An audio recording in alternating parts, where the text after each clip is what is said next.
Could the Los Angeles Lakers be on the verge of a game-changing offseason? With rumors swirling about a potential addition that could elevate their already formidable roster, fans are buzzing with excitement. Imagine a player whose defensive prowess and skill set could perfectly complement the talents of Luka Doncic and LeBron James. As the Lakers make their push for playoff supremacy, the anticipation builds. Who will don the purple and gold next season?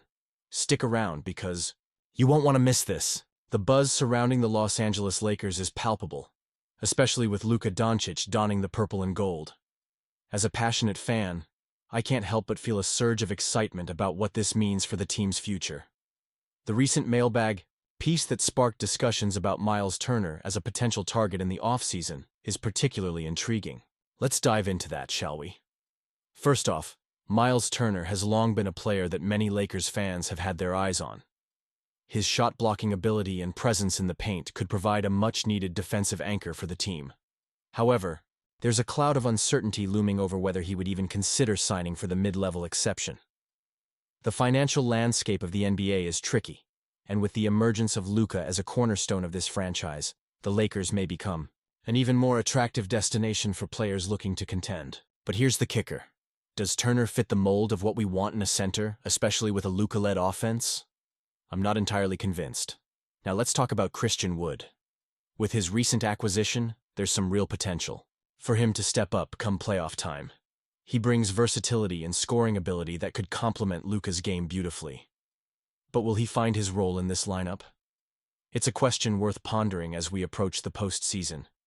When you look at the remaining schedule, the matchups against the top teams in the Western Conference will be crucial. Games against the Thunder and Grizzlies could serve as a litmus test for how the Lakers stack up against the elite. Can they compete? Absolutely. But the question is, how serious of contenders are they? Those games will provide a clearer picture of whether this squad can hang with the best.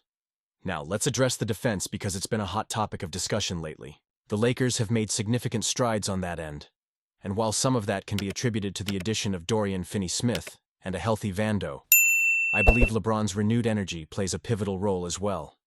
He's the vocal leader on this team, and his defensive intensity sets the tone for everyone else. But let's not overlook the impact of coaching adjustments. JJ has really nailed the defensive schemes, and that's been a game-changer. Now, as we dig deeper into the roster, Cole Swider's return to the South Bay Lakers raises some interesting possibilities. While some fans might be hopeful about his three-point shooting, let's be real. His defensive capabilities need to catch up before he can make a meaningful impact at the NBA level. The Lakers need players who can adapt quickly on defense, and right now, that's not Swider's strong suit. As we look ahead, can the Lakers truly beat any of the top three teams in the West? Realistically, I think they have a shot against anyone but OKC. Their recent performance against the Nuggets left me feeling more optimistic than ever. It's about building that chemistry and finding the right rotations as we head into the playoffs. The success of small ball lineups against teams like Denver has opened up new avenues for strategy. Will we see more of that moving forward? I hope so. It brings a different dynamic that could confuse opposing defenses. But the key will be staying consistent and not tinkering too much when things are working. So here's where I stand. These moves and adjustments are crucial for the Lakers' future. They're putting themselves in a position to contend. But it's all about execution. Fans are right to be excited. But let's keep a level head as we navigate the ups and downs. The Los Angeles Lakers have been in the spotlight lately, and it's hard not to feel the energy as we dissect the recent games, especially that nail-biter against the Clippers. The rivalry is fierce, and even though we dropped 2 straight to our crosstown rivals, there's plenty to unpack here. Kawhi Leonard, a name that sends shivers down every Lakers fan's spine, showcased why he's a 2-time Finals MVP, pouring in 33 points and grabbing 10 rebounds in their last matchup. However, let's talk about the decisions being made by our coaching staff and how they impact our beloved team. Ty Lue's decision to play Kawhi almost 40 minutes is nothing short of a statement. It shows the Clippers' desperation to win, especially considering they were coming off back-to-back losses. But here's the kicker. This was just the third time all season that Leonard crossed the 35-minute mark. It raises some eyebrows, doesn't it? On our side, we faced a tough challenge without key players like Austin Reeves and Rui Hachimura. That certainly tested our depth. LeBron James, although he's a legend, didn't have his best night, scoring just 17 points with 8 turnovers. It's moments like these that make you question whether we have enough firepower to compete at the highest level consistently. Luka Doncic, however, stepped up big time with 29 points on 53% shooting, reminding us of his talent and why he's such a formidable opponent. Seeing him sink 5 three-pointers was a sight to behold, especially considering we need every ounce of scoring to keep up with teams like the Clippers. So, what does this mean for the Lakers moving forward? I'm honestly torn. Do we have the depth to make a deep playoff run? The chemistry looks promising, but injuries are a nagging issue.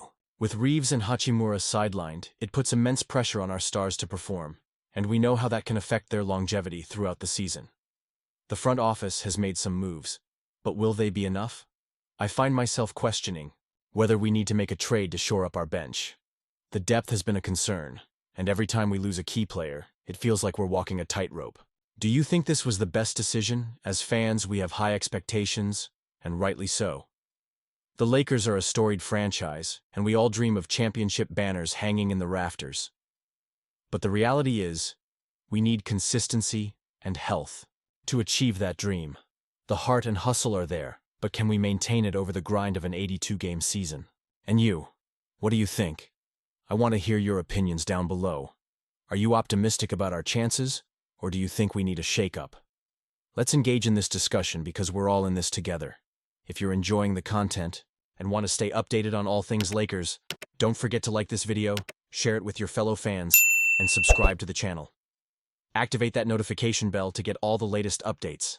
The season is heating up, and we need to be ready for every twist and turn.